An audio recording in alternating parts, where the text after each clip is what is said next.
Hi, and welcome back to Bourbon Blind, where the guys drink what y'all pick. So please feel free to leave a comment in the comment section of a bottle you'd like to see on the show, or email us at bourbonblindtasting@gmail.com. Tonight's bottle, I don't know if y'all heard, supposedly is going to be a very rare one to find. There's some controversy on the distillery saying they're still making it, and everyone else is saying they're not making it. So, with that being said, Kyle's been talking about this, and it's a bottle he actually likes. And it was also requested by Pal Joey 1957. So I was like, hey, let's bring it on the show. There's been tons of hype about it. With that being said, here it is. If I can get to it without knocking the entire cabinet down. Now, I know I talked it up a little bit, but the guys are next door and they're chit-chatting, so I told them that they need to speak loud so that they didn't hear my little intro. I hear it's a really good one. I don't usually drink them per se, so I'm going to leave it up to them. I want to hear if they think so highly about it, not knowing exactly what it is, as when they do know what it is. So, thank you, Cowboy Joey 1957. I hope I'm getting that right because I'm doing this off the top of my head. But thank you for the email, and let's see what they think of it.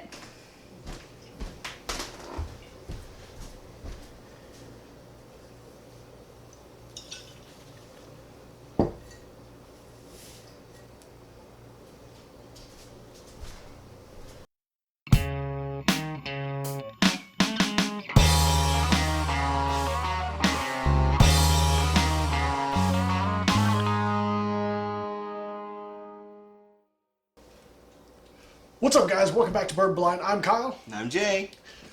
We taste whiskey without the influence of the label, so we tell you what we would actually pay for a bottle, not necessarily what it sits on the shelf for, but what we think we would be willing to pay for. Sometimes it's in our favor, sometimes it's not. So, it's all about what's good, what you drink. So, with that being said, let's get into this. Yeah. Cheers. Ooh. Lots of caramel. Vanilla. It's pretty. Nice dark color on that.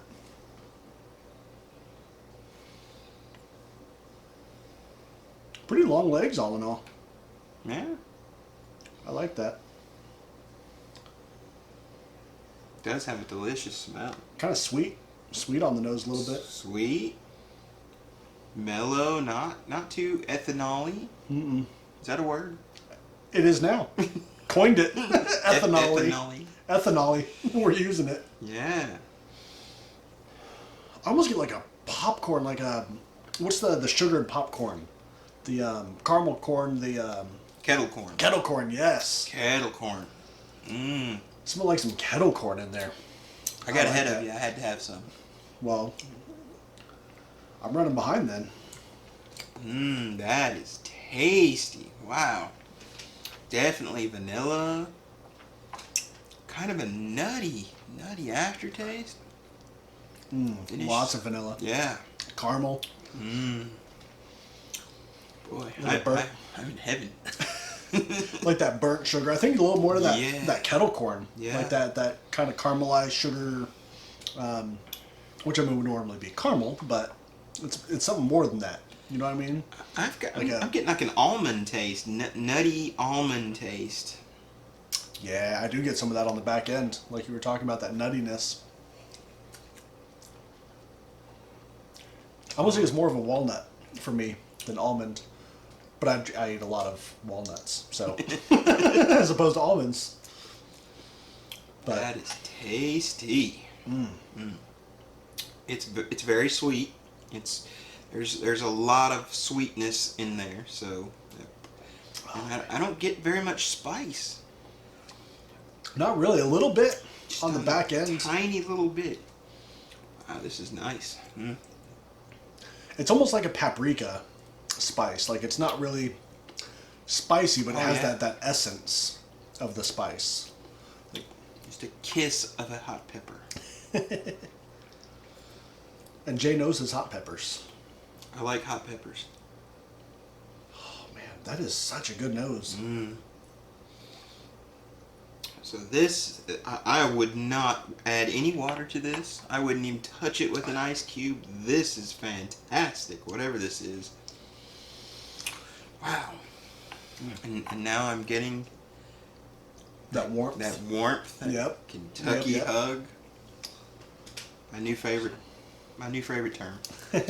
Kyle taught me that, and I absolutely love it. It's such a comforting effect. So I don't want to add water, but I'm going to, just to see. Okay. I want to say it's not terribly complex. There's you know, 3 or 4 notes there that are just really strong, but they're very pleasant notes, and they mix well. It's very, very balanced. More of that like sweetness on the nose after the water. It definitely muted some of the nose, but Yeah. what you do get is more of that sweetness effect. I want to say it almost enhanced that nutty smell. Oh man, I could drink this every day. Yes. I could drink it Yes. every day. As smooth. Almost, with the water, I'm almost getting a strawberry now. On the taste? Yeah. I've never gotten that off of a bourbon. Strawberry.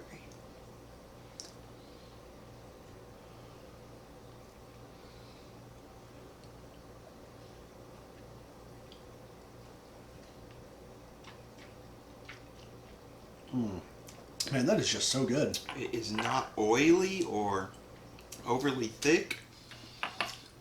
But it's not drying either. No, it is darn near perfectly balanced. Wow. It doesn't taste super old, No. but at the same time, it doesn't taste really young either. And there's not a lot of wood. There's not a lot of oakiness. There's not not a lot of charcoal flavors to it. So I'm gonna say if this is older than 8 or 10 years, it was probably definitely on the lower floors of the warehouse, where it didn't mature nearly as quickly. You know what I mean? Like I said, I don't get a lot of that woody yes. age on it, but at the same time, it doesn't taste young. So I am super curious about this.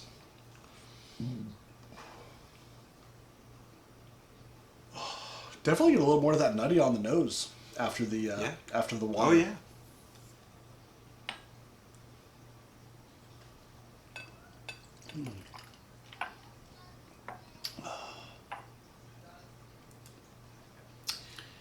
How Man, often that's do I good. finish that off and go back right up?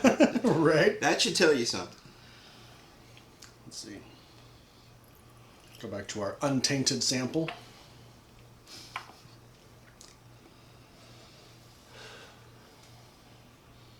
I don't know.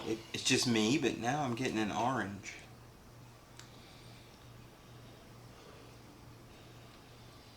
I can see that, kind of like that citrusy orange zest. So, thinking of the sweeter bourbons that I've ever had, where would we put this? On a scale of 1 to holy moly, as far as sweetness, I give it like a 6. I would say. That low? Really? I might go a little higher than that. I'm thinking that's pretty high. Where does holy moly stop exactly? I think that's somewhere between 10 and 11. I was gonna say that's a pretty, it could be a huge range. Yeah. So if it was a scale of 1 to 10 being holy moly, I would put it at an 8 or 9 maybe. That's pretty sweet for me. But this one goes to 11. Oh. If you get that movie reference, let us know. So, what the heck difference does it make what level of the rickhouse it's on?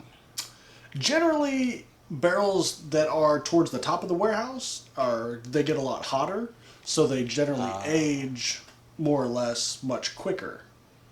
So And I think I usually get a little more of that ethanol-y taste.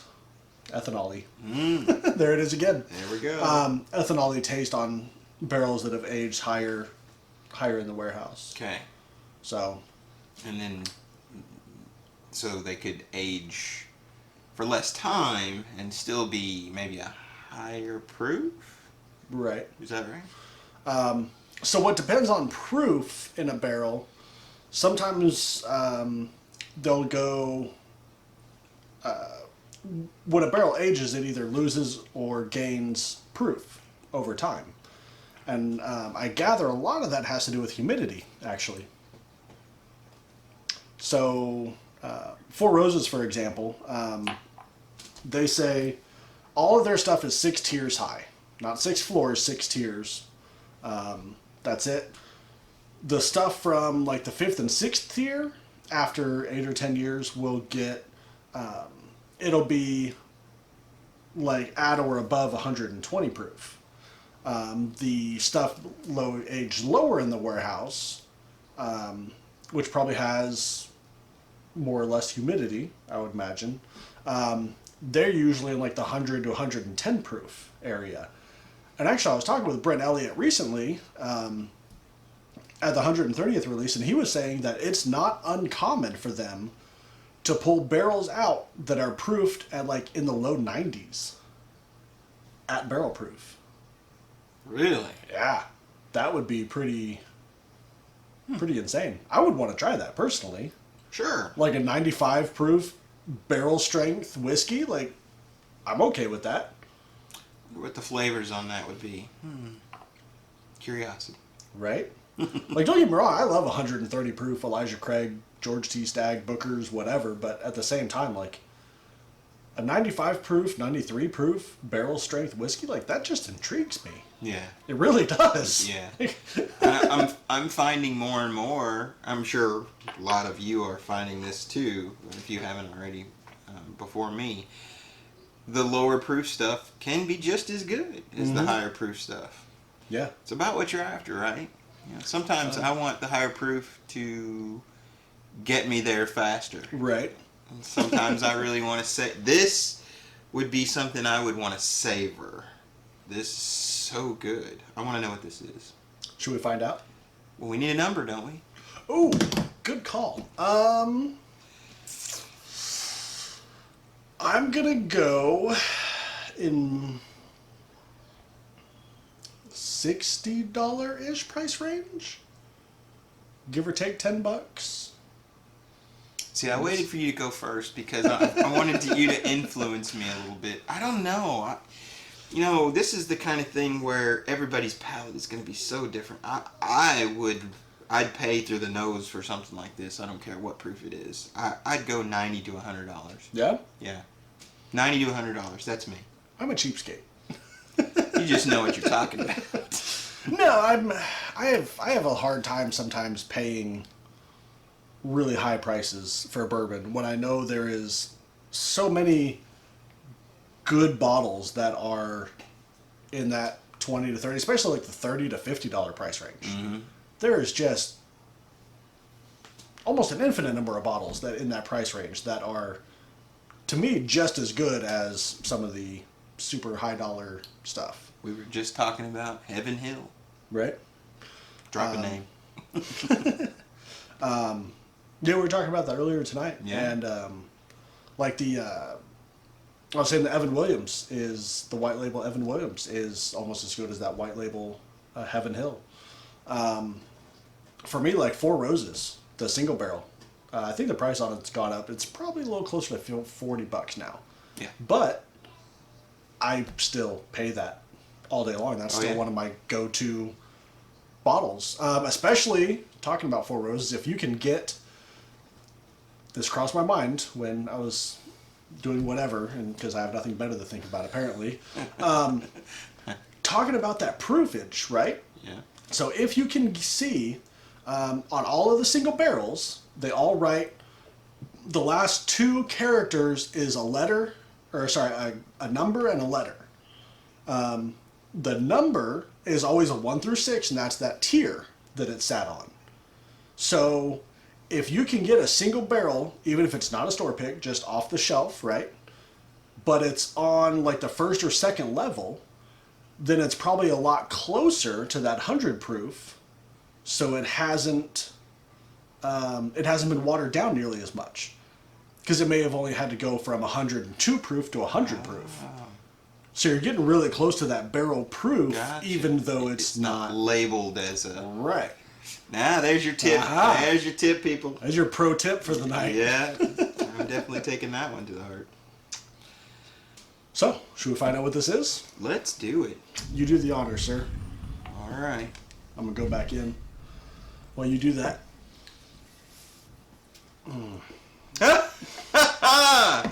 There it is.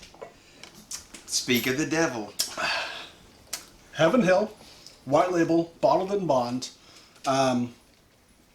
So this is one that's had some controversy around it recently. We were just talking about this at dinner earlier tonight, whether or not Heaven Hill is going to continue production of this. According to Heaven Hill themselves, they are. It's not going anywhere. According to the distributors and the store owners, it's not available right now, and it's not going to be available. So who do you believe? You believe the PR department of the distillery, or do you believe the folks that are putting in the orders? So I'm going to lean towards the guys that put in the orders. Right. I don't know. I mean, it's just hard to say. I mean, I really hope it doesn't go. I really hope it doesn't lose its age statement, because at that point it would just be like the Evan Williams bottled in Bond, which is good. Don't get me wrong. I really like the white label bottled in Bond. There's some up there. I go to it fairly frequently, but this just has that extra little bit of age, that little extra bit of oomph behind it over the Evan Williams. Right at 100 proof. I actually feel like I missed the bus on this one, because Should have bought a case I of was it. only just introduced to it. I had a friend who tipped me to try it. I was able to try it at a party, and then I was able to acquire a couple of bottles of it for a fairly reasonable price, and it's really good. I should have recognized that. I knew I liked it. And so, if you can get your hands on this, get it. If you ever see it on the shelves, pick it up, because it's such a reasonable price point for the. Actually, for the this one taste. still has the price tag on it. This one was $16.99. 16. Usually they're like $13 or $14. Boy, So- was I off! Was I ever off? So you know that you could buy a case of this and still not feel bad about it. Yeah, if I could find a case. If you pay $80 or $90 a bottle, then at $15 a bottle, Yeah. it's well worth it. Yeah, I was at an event last night, and I was tasting all kinds of different bourbons, and they didn't have this. And I can tell you, if I had the choice between all these, higher priced bourbons I was testing last night, and this, it's this all day. All day. There you have it. And like I said, this is a Kentucky only thing. If you can't get this, the Evan Williams white label is almost as good. I'm gonna Like try I said, it's not quite there, but it is a good substitute. Don't feel too bad about it. You know what I mean? If you can get this, you're traveling through Kentucky. I was just up there a week or two ago, and I went in 4 or 5 stores, and I couldn't see any of it at all. So a couple guys we were with, they found some in some of the smaller liquor stores way outside of town and stuff. But yeah, for right now, I mean, it's not available in Kentucky. Hopefully it will be soon, and they won't lose that age statement, the 6-year age statement. So They need to keep making that. anyway, I appreciate it, sir. Very nice. Yes, sir. Until next week, guys, drink blind. And drink often. I couldn't remember for a second which way it was supposed to go. Yeah, that is really good. That's incredible. That's. And I just drank that last night. Did you? Yeah, before we left for the thing, I had a friend try that with me, and I was right. like, look how good this is for the price. I paid $25 for my bottle. Right. I paid $25. I bought 2 of them from Adam Finney out of Gotcha. the group, And it was worth every penny. It's so good. I would almost take that over most things any day. It's just great. Yeah, I mean, there's nothing wrong with drinking that on a daily basis for the price and the quality of it. Like, like some guys stick up their nose, like, oh, you know, the Wild Turkey 101 or this or the whatever the case may be in that up to $50 price range. And like, oh, that's a beginner bourbon, and I'm like, is it though? Because right, because what happens inevitably? The people who drink a lot of it, bourbon, and they try a lot of different bourbons, they come back to you hear it all the time. They come back to the lesser priced stuff. I don't know. It's good. yeah. Every drop of it's gone. There's nothing left. Sometimes we have stuff left, right? Right. And nothing. Yeah, that the Maker's Mark cast strength. I think we both had all 3 glasses. We were like, No. no, sorry. No. Yeah, I'd take this over the Maker's any day. Yeah. Cast strength. For sure. And it costs less. Yeah, I didn't know I paid, I want to say that much for it. $17, which isn't bad at all. Plastic screw top and everything. Right. Yeah, somebody told me I had it at a party, and I was like, "What is this? It's so good." And It does say the best of the great Kentucky bourbons. There you have it. Says it on the label. It's the best. it's got to be true, man. It's right there on the label. Marketing department would not lie to you. No. But it is really damn good. Yeah, that's great. Distilled and bottled by. So, if it says produced and bottled by, that doesn't necessarily mean that they made it. But I found out if it does say distilled by on the label, then that means that is who made it.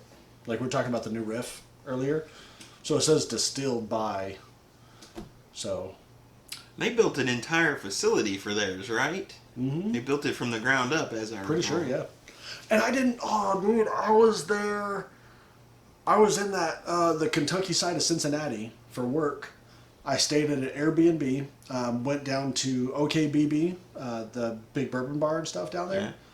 Yeah. I didn't realize, like, I was literally like 2 streets over, like well within walking distance of the new Riff Distillery. No. Yes, I had no freaking clue. Missed it.